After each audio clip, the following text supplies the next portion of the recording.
So let's talk about the acute management of a drug overdose. Tragically, this is more common than we think.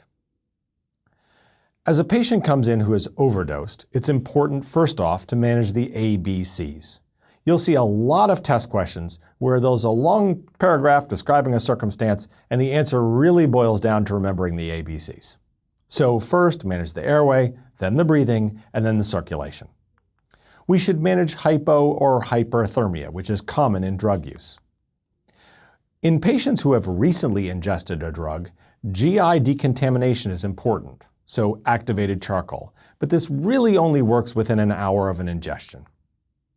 For patients who have overdosed, naloxone is incredibly useful. We give naloxone and that opiate is immediately relieved. But remember, many of the opiates of abuse have a longer half-life than naloxone itself. So if you give naloxone and then walk away from that patient and assume everything is okay, in a few hours when that naloxone wears off, that patient may go right back to their overdosed state. So we need to admit these patients and watch them.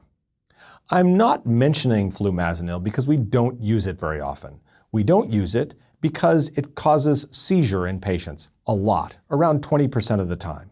So we don't often reverse a benzodiazepine. But we also may aggressively manage aggressive behavior.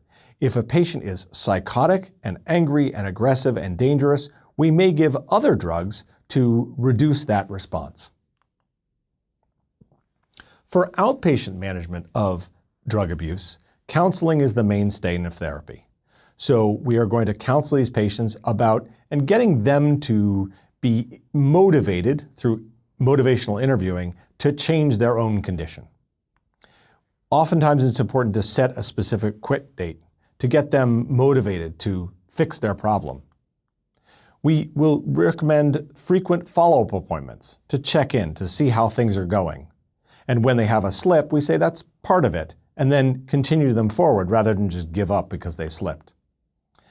Outpatient psychological therapy is very important, and a structured day program may be indicated in patients with severe problems. There are sometimes indications for inpatient treatment. For example, if detoxification off of especially heroin or opiates is needed, that may need to happen in an inpatient setting. We may recommend inpatient treatment if patients have a failure to sufficiently respond to intensive outpatient therapy. We may recommend inpatient treatment if patients are a danger to themselves or to others, or if there's a severe medical or psychiatric comorbidity to the problem. But remember, often insurance won't pay for inpatient treatment, so we have to work through this financially with our families. So what are the complications of drug abuse? Well, there's the obvious one is that patients can overdose and they can die from that problem. Or alternatively, patients with IV drug abuse may suffer consequences of IV drug abuse, such as endocarditis, HIV, or hepatitis. And the consequences of addiction are profound. Patients may result in a life with theft, prostitution, criminal acts to sustain their drug activity. Drug addiction is expensive, and patients with drug addiction may not have the financial means to maintain it.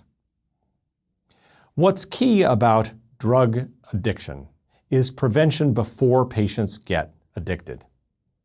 We should provide guidance on substance abuse with adolescent patients in a therapeutic and supportive way. Parents should be aware of adolescent activities. But that's a tough line to haul because rarely do children who use drugs go first to talk to their parents. A lot of the important parenting happens early in the child's life, before they're interested in drugs, so that they know that the parent-child relationship is a strong one and one they can rely on.